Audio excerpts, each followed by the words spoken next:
Bonjour, nous sommes en 2015 dans une série de vidéos consacrées aux apparitions de la Vierge Marie, les apparitions reconnues par l'Église catholique. Nous sommes dans une série consacrée aux apparitions de Pèle voisin. Et je voudrais voir aujourd'hui 3 apparitions en même temps.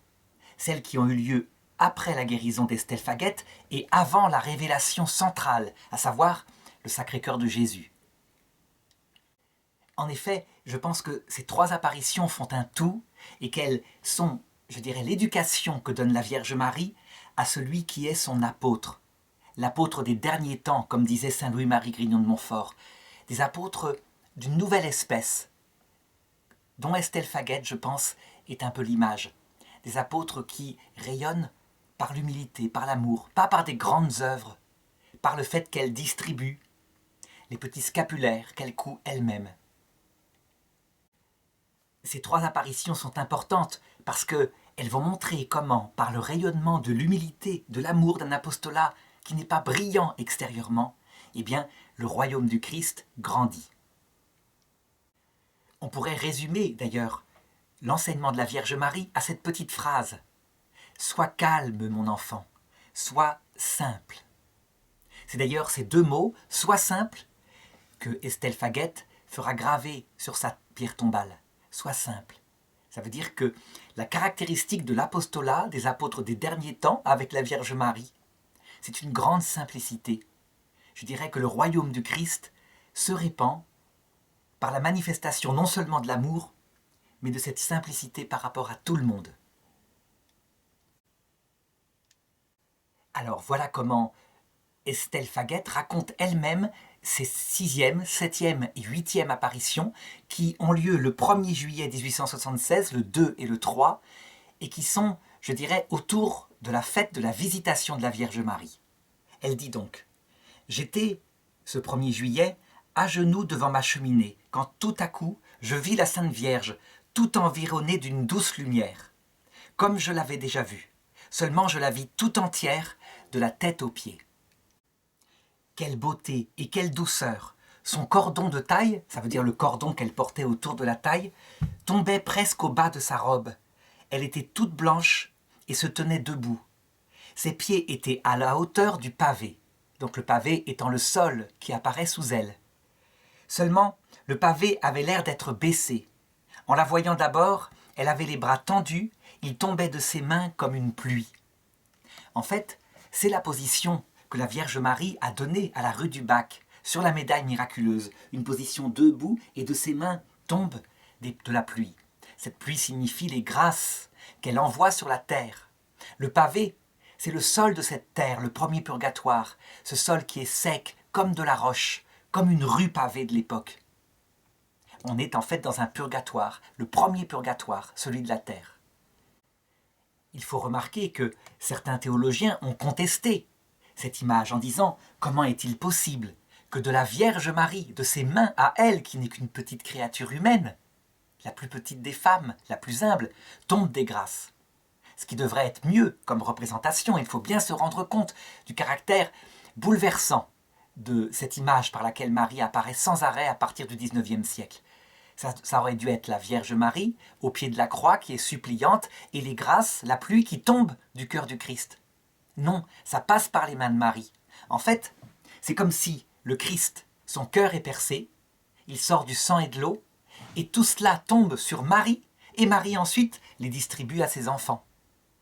Marie serait donc médiatrice. Voilà qui fait énormément réagir le monde protestant en disant « le Christ est le seul médiateur ». Donc je n'insisterai pas beaucoup là-dessus pour simplement expliquer que le Christ, le seul médiateur, crée des médiateurs. Il fait de ceux qui sont ses amis des prêtres, intermédiaires entre lui et les hommes. Ce n'est pas du tout perdre son honneur, c'est au contraire son honneur de faire cela. C'est typique de Dieu, puisque lui qui est le seul Père, la première chose qu'il fait lorsqu'il crée l'homme et la femme, c'est de faire eux deux un père et une mère. Adam et Ève, il leur dit « soyez féconds ». Donc, quand un texte de l'Évangile, Jésus dit « n'appelez personne mon Père, seul vous avez un seul Père qui est votre Père qui est aux cieux », il ne veut pas dire par là que le Père revendiquerait jalousement son rôle et son titre de Père. Il veut dire que le seul Père, d'où vient toute paternité, c'est bien le Père, mais que ce Père fait de nous, de tous ses enfants, des pères, et c'est réel. La Vierge Marie, ainsi, elle est la mère qui distribue toutes les grâces au monde. Il faut remarquer aussi que la terre apparaît comme un sol pavé, et la terre entière, systématiquement. Elle ne distribue pas les grâces simplement aux catholiques, aux orthodoxes, qui l'a pris. Non, à toutes les nations. On le voit d'ailleurs très bien dans l'apparition de Zeytoun qui a eu lieu en 1968, donc presque 100 ans plus tard, après ce que Estelle a vécu.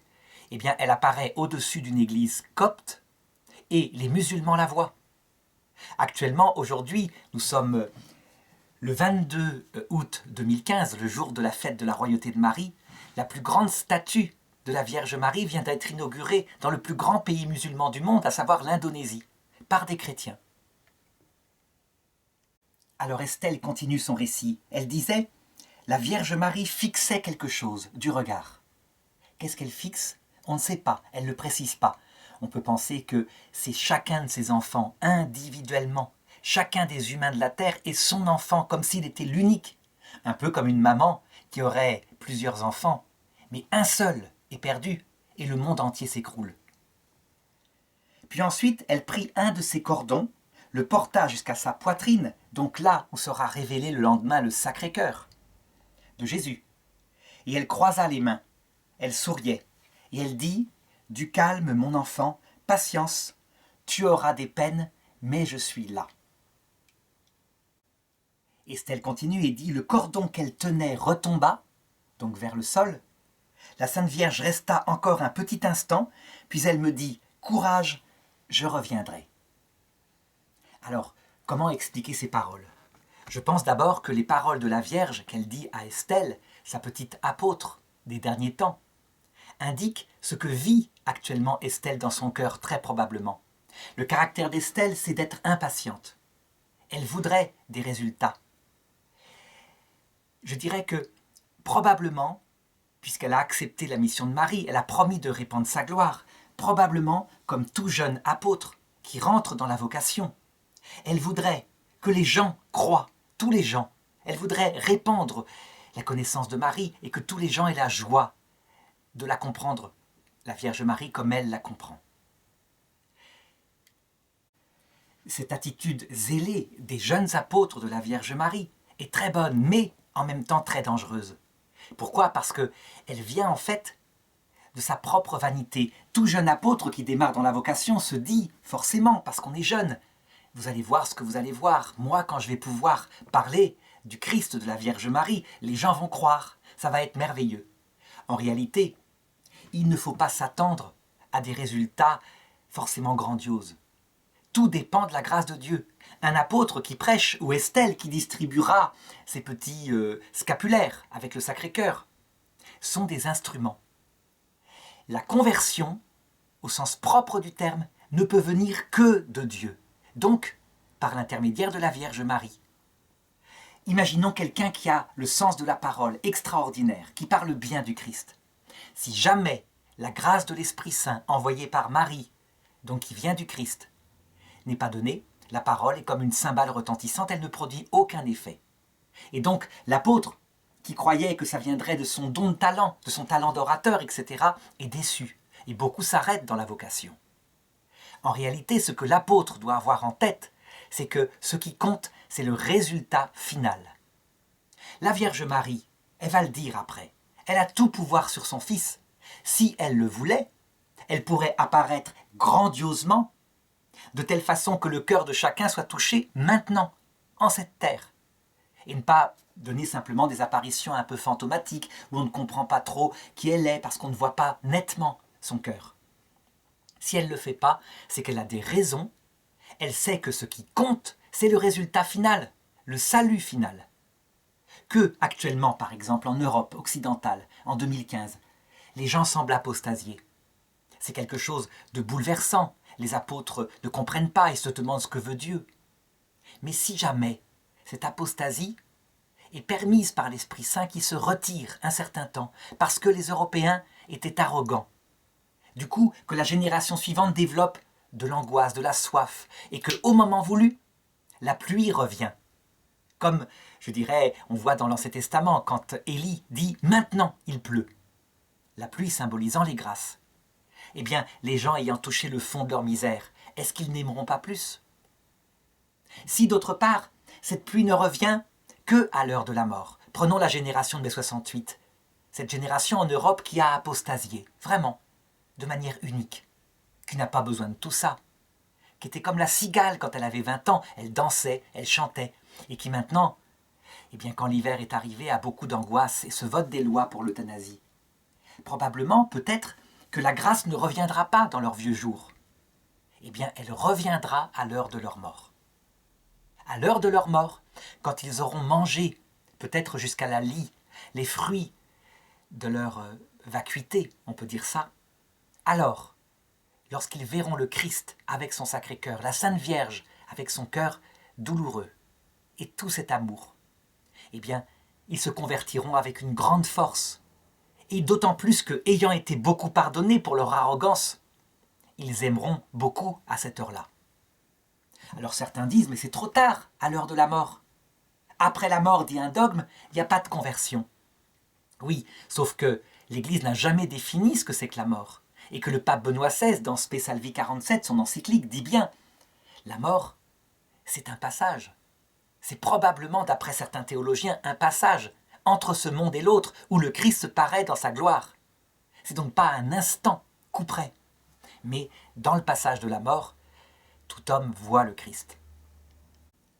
Donc, appel voisin, quand la Vierge dit à sa petite apôtre Estelle « Courage, je reviendrai », eh bien elle l'encourage simplement à continuer ses efforts d'apostolat, sans chercher de résultat, dans la paix. Et alors, si cette attitude est prise par le jeune apôtre, la paix vient, il peut simplement prêcher, et puis les fruits, on les verra quand Dieu le voudra. Et voilà qu'arrive la 7e apparition, donc le dimanche 2 juillet 1876, jour de la visitation. Voilà ce que raconte Estelle. « Je me suis mise à genoux et j'ai récité la moitié du « Je vous salue Marie ».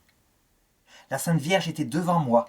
Elle était de même qu'hier, la pluie tombait de ses mains. Et dans le fond clair qui l'environnait, il y avait une guirlande de roses. » Alors, 1876, c'est vrai que c'est une période de grand renouveau de l'Église. Donc, à cette époque-là, en acte, beaucoup de grâce est tombée sur la France en particulier, qui s'est mis à envoyer des missionnaires dans le monde entier. Actuellement, on pourrait dire, plus de 100 ans plus tard, 140 ans plus tard, que les grâces, elles ne semblent plus tomber sur la France. Eh bien, je dirais qu'on se trompe. Les grâces, ce n'est pas seulement quand tout va bien, c'est aussi quand tout va mal. Qu'on se rappelle l'histoire de l'enfant prodigue. Quand il est avec les cochons et qu'il aimerait bien manger les caroupes que mangent les cochons, lui il est parti avec son héritage, il l'a bradé, il en a fait n'importe quoi. On peut se dire, il n'a plus la grâce. En fait, il est en train de passer par la grâce. Il touche le fond et du coup, son âme se met à se souvenir de son père. On dit que Marthe Robin, la grande stigmatisée de Châteauneuf-de-Galorre, qui est déjà vénérable, qui n'est pas béatifiée encore, mais je suis sûr qu'elle le sera un jour, avait prophétisé à propos de la France. La France tombera bien bas, plus que les autres nations. Mais lorsqu'elle se relèvera et entraînera avec elle, dans la conversion, les autres nations. Je dirais que c'est un peu ce qu'on est en train de vivre actuellement. La Vierge Marie, qui est celle qui est la reine de France, la reine spirituelle de France, est en train de préparer l'avenir de la France. Elle l'a fait toucher le fond du gouffre, mais c'est afin qu'il y ait le renouveau intérieur au moment voulu. Ce renouveau sera-t-il en quantité, à savoir que des milliers de jeunes retourneront à la messe? Peut-être. Mais ce qui est sûr de toute façon, c'est qu'il sera en qualité. Ça, c'est une certitude. Ça veut dire que l'Église, ayant touché sa propre pauvreté, comme dit l'Évangile ou un psaume de l'Ancien Testament, c'est Dieu qui donne la croissance et quand il retire son eau, la croissance aussitôt s'arrête. Eh bien l'Église en sort plus humble. Quand on compare les catholiques de France actuels aux catholiques de France d'avant la guerre 14, très souvent anti-Dreyfusards, pris par la politique, mélangeant la France et la gloire, la foi et la gloire de leur pays. On voit la différence énorme, l'approfondissement. Alors la Vierge parle d'une guirlande de roses, ou plutôt c'est Estelle qui dit qu'une guirlande de roses était présente. Cette guirlande de roses, c'est le rosaire, c'est le chapelet. Je pense que le chapelet est véritablement la prière que la Vierge Marie préfère. Pourquoi ? Parce qu'elle est valable pour toutes les périodes de la vie spirituelle. Je veux dire qu'au début, quand quelqu'un se convertit, en général, il est pris par un tel zèle pour Dieu, une telle passion, son cœur est comme en feu, qu'il n'a pas besoin du chapelet. Il est là à l'oraison, il prie devant le Saint-Sacrement pendant des heures, sans jamais s'ennuyer, il parle, il raconte. Seulement, la vie spirituelle, elle dure beaucoup plus longtemps. Il y a un moment donné où l'ennui va venir, comme toute passion. On disait que la passion ne durait pas plus que 3 ans. Ben c'est pareil dans la vie spirituelle. Alors il faut durer. Et c'est là que le chapelet intervient, parce que il possède toutes les qualités pour aider à se concentrer tout en étant centré sur l'amour. Pour ne pas devenir, je dirais, une méditation intellectuelle sur un livre qui dessèche le cœur, mais une méditation d'amour avec la Vierge Marie. D'abord, il prend l'intelligence, puisque ce sont 20 mystères de la vie de Jésus qui sont mis en avant. Ensuite, il prend l'imagination, parce que ce sont des mystères, donc comme la crucifixion, la naissance de Jésus, qui ont, je dirais, une représentation sensible, c'est une vie, Jésus les a vécus. Ensuite de ça, il y a des Je vous salue Marie qui sont égrenés, ce qui indique que tout est regardé avec le regard de Marie. Son même amour, la façon dont elle a compris les choses. Et puis le Notre Père, le Gloire au Père, qui permet de comprendre que tout est centré pour mieux connaître Dieu. Donc, ça évite les distractions. Et puis ça évolue, selon les états de notre vie. Si à un moment donné, on en a assez de méditer, eh bien, le chapelet va plutôt être dit avec le cœur, en insistant sur les « Je vous salue Marie ». Si au contraire, la piété, on en a un peu assez, eh bien, on va insister davantage sur la réflexion, la méditation. Donc ça accompagne toute la vie, et insensiblement, comme une respiration, le cœur se fixe dans la Vierge Marie, et donc dans le Christ. Je crois donc qu'on peut dire que l'apostolat des apôtres des derniers temps, les apôtres de la Vierge Marie, qu'annonçait saint Louis-Marie Grignon de Montfort, il passe par le chapelet, la vie contemplative, plus que par le reste, plus que par l'apostolat actif, je crois, même si l'apostolat actif est demandé à Estelle, donc aussi à ces apôtres des derniers temps. Alors la Vierge dit à Estelle, « Tu as déjà publié ma gloire. Continue. Mon fils a aussi quelques âmes plus attachées. Son cœur a tant d'amour pour le mien qu'il ne peut refuser mes demandes. Par moi, il touchera les cœurs les plus endurcis. » À ce moment, commente Estelle, elle était si belle. Qu'est-ce que veut dire ce texte ? Quand elle dit « J'ai tout pouvoir sur le cœur de mon fils », cela veut donc dire que, pour reprendre ce que je disais tout à l'heure à propos de la France, si la France, chérie de Marie, ne reçoit pas actuellement de grâces grandioses qui font que les gens retournent en 2015 vers la foi, c'est qu'elle le veut. Elle a compris qu'il faut attendre. Peut-être qu'il faut attendre que la génération de mai 68 soit passée, parce que l'autre génération qui n'a pas reçu la transmission sera ainsi, je dirais, capable de la redécouvrir par elle-même et sans toutes les critiques permanentes où, on a vu ça dans la haine d'elle-même qu'a eu cette génération mai 68, tout était réduit au mal. On réduisait l'histoire de l'Église à l'Inquisition, comme s'il n'y avait pas Saint Vincent de Paul, l'invention des hôpitaux, etc. On réduisait tout au négatif. Et au contraire, dans les autres civilisations, on exaltait tout par le positif, c'était exagéré. N'empêche que cette génération, elle était là, elle influence profondément la suivante. Donc peut-être qu'il faut attendre cela. En tout cas, ce dont on peut être sûr, c'est que la Sainte Vierge, accompagnée de tous ses amis du ciel, tous ces saints français et autres mondiaux qui sont avec elle et du Christ, choisira le bon moment pour que le renouveau arrive. Comme le dit la Vierge, « Par moi, il touchera les cœurs les plus endurcis. » Ça, c'est quelque chose d'essentiel à comprendre. Imaginons par exemple que la grâce revienne, mettons, dans les années 80. Donc, on va dire 15 ans, 20 ans après mai 68. Eh bien, il est probable que la génération qui à l'époque était en pleine vigueur, celle de mai 68 qui avait autour de 45 ans, aurait moqué cette grâce. Alors que si la grâce revient, alors que cette génération a expérimenté la vieillesse, la peur de la mort, l'approche de l'hôpital de gériatrie, où il n'y a plus d'espoir parce qu'il n'y a plus de prêtres, alors si la grâce revient, elle aura beaucoup plus d'effet. Parce que lorsqu'on est seul face à son destin, et non pas en train de crâner devant un public, en disant qu'on est parfaitement heureux sans Dieu, je crois qu'on accueille la grâce plus facilement. Et Estelle continue. Le papier que j'avais vu du 15 au 16 février me revint à l'esprit. Le papier, ça veut dire une pile de papier écrit, où il n'y avait rien d'écrit, et où elle a compris que c'était là-dessus qu'elle devrait publier la gloire de la Vierge Marie. Alors j'ai dit, « Ma bonne mère, que faudra-t-il faire de ce papier ?»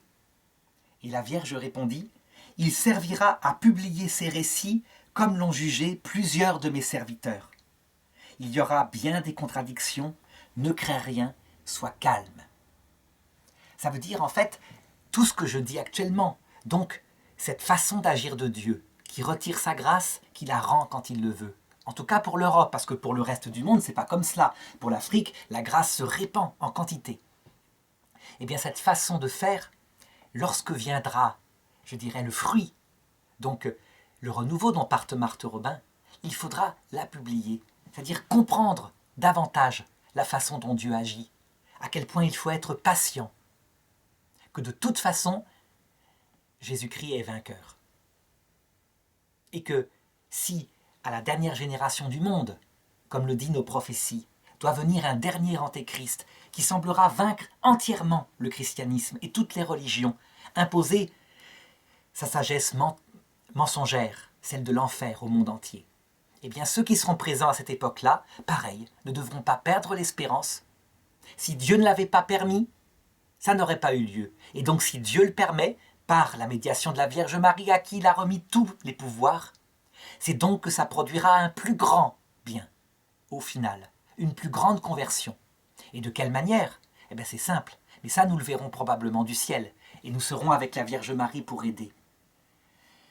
La génération dernière qui viendra sur terre, ayant oublié même l'existence d'un tel Dieu, croyant que la vie éternelle, c'est celle que prêche l'Antéchrist, qui donne une religion, celle où il est dit « il y a une vie éternelle », et elle est donnée à des hommes libres, des hommes fiers, des hommes qui choisissent eux-mêmes le bien et le mal. C'est la même prédication que Lucifer avait fait à Adam et Ève. Eh bien, cette génération vivant l'enfer sur terre, dans un monde matériellement formidable, mais vivant l'enfer spirituel sur terre, parce que le vrai Dieu n'est pas là, lorsque le Christ reviendra, et cette fois il reviendra sur terre, pour emmener ce monde dans le ciel, pas pour régner sur terre, pour régner pour l'éternité, en voyant son Sacré-Cœur et le cœur de Marie, et tous les saints qui viendront avec lui, comme le raconte saint Paul, dans les nuées du ciel. Elle sera bouleversée, elle ne s'attendait pas à ça. Et donc, elle accueillera le Christ avec d'autant plus de force qu'elle ne l'attendait pas, qu'elle pensait qu'elle serait condamnée à vivre éternellement la même vie qu'avait créée l'Antéchrist sur terre, une vie matériellement comblée où on ne vit que de pain et de jeux et où le cœur est vide. Quelle conversion il y aura ce jour-là au Christ. Donc il faut rester calme. Il faudra que cette dernière génération, lorsque ces événements arriveront, reste calme, si elle le peut, parce qu'évidemment, la grande douleur qu'ils vivront, c'est de voir les angoisses, le désespoir, les suicides chez beaucoup de jeunes, dans une vie insensée, une vie où on se déchaîne dans des plaisirs factices et où le cœur est vide le soir. La Vierge continue. « Est-ce que ta guérison n'est pas une des plus grandes preuves de ma puissance ?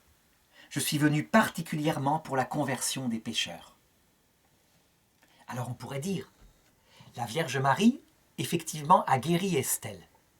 C'est grandiose. La Vierge Marie à Lourdes donne un certain nombre de grandes guérisons que l'Église étudie avec précisément en se servant d'abord d'une commission scientifique pour ne garder que ce qui est d'ordre miraculeux, Ça veut dire ce qui ne peut pas s'expliquer par une cause naturelle. Je pense par exemple à Jeanne Freitel, guérie en 1950, donc amenée à Lourdes dans l'inconscience, pesant 20 kilos à peine, l'intestin ayant été enlevé en grande partie parce qu'elle avait un cancer de stade terminal, et où tout repousse instantanément, où elle se réveille, elle se rend compte qu'elle est à Lourdes. Le miracle a été forcément reconnu, c'est évident. Un organe ne repousse pas comme l'éclair. Donc ces miracles sont là, mais on pourrait se demander, pourquoi que ces choses-là? La médecine commence à faire des choses de plus en plus grandioses, des prodiges. Par exemple, des greffes extraordinaires de mains, de pieds, et pourquoi pas de mains, des greffes d'intestin. Si bien que les gens sont blasés. Ils regardent ça un peu comme un tour de magie qui aurait eu lieu à Lourdes et qui n'est pas mieux que ce que fait la science. Pourquoi pas d'apparition glorieuse? Eh bien, je le redis, parce que la Vierge travaille sur le long terme. Et un moment de désert, où des gens ne croient pas, alors que, comme dit Jésus, ils ont les prophètes, eh bien, ils passent par certains malheurs, mais ça façonne leur cœur tout de même. Ils vivent certaines angoisses, celles de l'athéisme, mais ça prépare leur cœur tout de même. Ça veut dire que quand ils arrivent face au Christ, étant passés par la mort où ils s'attendaient à ne rien voir d'autre que le néant, ou alors le Dieu de l'Antéchrist, ils ont la bonne surprise de voir qui est le vrai Messie, et donc, parce qu'ils sont beaucoup pardonnés, ils aiment beaucoup. C'est ça qui compte. Ça n'empêche que la Vierge Marie demande à ses apôtres de prêcher, mais de prêcher sans chercher de résultats immédiats. C'est l'esprit qu'elle donne. Il vient ensuite l'apparition du 3 juillet 1876, soit le lendemain de la fête de la Visitation de la Vierge. Et on voit bien pourquoi la Vierge choisit cette fête-là pour expliquer à Estelle ce qu'elle attend d'un apôtre des derniers temps, de l'apôtre de la Vierge Marie. La Visitation, c'est sa visite à la cousine Élisabeth, où elle a chanté la louange de Dieu, son Magnificat. Eh bien, ce jour-là, elle dit « Je voudrais que tu sois encore plus calme. » Ça veut dire que tu médites encore plus sur la victoire finale, et non pas sans arrêt sur la recherche d'une victoire immédiate, que les gens te croient tout de suite. La victoire finale, sois plus calme, c'est très difficile. On sait à quel point il nous est naturel de vivre d'espoir. L'espoir, c'est d'attendre la conversion maintenant des gens, le retour de la grâce en France par exemple ou sur d'autres pays, mais l'apparition a lieu en France, maintenant. C'est de l'espoir humain, c'est source de beaucoup d'orgueil. Si la conversion vient, lorsqu'elle vient, souvent les chrétiens qui arrivent sont tellement fiers d'eux en disant « Voyez ce que vous voyez, c'est nous qui avons raison, hein, vous annonciez encore la fin de l'Église et elle est encore debout », qu'il se lève une génération orgueilleuse et donc la grâce baisse. Tandis que si, malgré ce succès qui peut venir comme l'annonce Marthe Robin, on garde toujours en tête que c'est l'espérance, c'est-à-dire ce qui se passe au terme qui compte. Et que, d'accord, très bien, il y a un renouveau, c'est merveilleux, mais que s'il se développe dans ce renouveau de l'orgueil, ce sera moins bien que si le renouveau n'était venu qu'à l'heure de la mort. Donc si on garde en tête la victoire finale, alors on reste paisible et calme. L'espérance est source de joie et de paix. L'espérance, c'est d'attendre ce qui arrivera de l'autre côté de ce monde, là où ça ne se voit pas. Et l'espoir, donc attendre quelque chose d'immédiat qui se voit, ça met dans l'agitation, dans les théories du complot, dans la recherche de celui qui est l'ennemi, qui creuse contre l'Église. On le voit actuellement. C'est comme si ce renouveau, produit par la Vierge Marie, ce renouveau d'humilité, était attaqué par l'espoir politique. Certains commencent à rêver qu'un grand roi capétien va revenir en France et rétablira tout, comme le pensaient ceux du XIXe siècle, alors que la restauration était possible. Comme si la restauration d'un roi capétien pouvait être source de ce renouveau. Mais non, le seul roi qu'on attend, c'est le roi de la grâce, envoyé par la Vierge Marie. Donc ce roi couronné d'épines, dont le Sacré-Cœur sera montré dans l'apparition suivante par la Vierge Marie à Estelle, et qui règne dans les cœurs par l'humilité et l'amour. Et la Vierge continue, elle lui dit « Je ne t'ai pas fixé l'heure à laquelle je devais revenir. » Ça veut donc dire, adressé à Estelle, « Je ne t'ai pas fixé l'heure à laquelle j'enverrai la grâce qui fera qu'on te croira, qu'on se mettra à se tourner vers moi, Et je ne t'ai pas non plus fixé l'heure à laquelle je viendrai te chercher pour l'autre monde. Pourquoi? Parce que ce que vivent les apôtres qui sont sur terre, qui ont donc découvert que cette terre n'est qu'un purgatoire, que la vraie vie est de l'autre côté, ce qu'ils vivent à un moment donné, lorsqu'il faut passer par des années où il y a peu de fruits apostoliques, c'est le découragement. Et beaucoup disent à un moment donné, pourquoi ne viens-tu pas me chercher? Je serais tellement mieux avec toi. J'en ai assez de me battre pour des gens qui viennent à la messe et qui ne reçoivent pas de fruits. En fait, il faut tenir. La vie terrestre d'un apôtre, donc choisi par la Vierge Marie, elle n'est pas longue.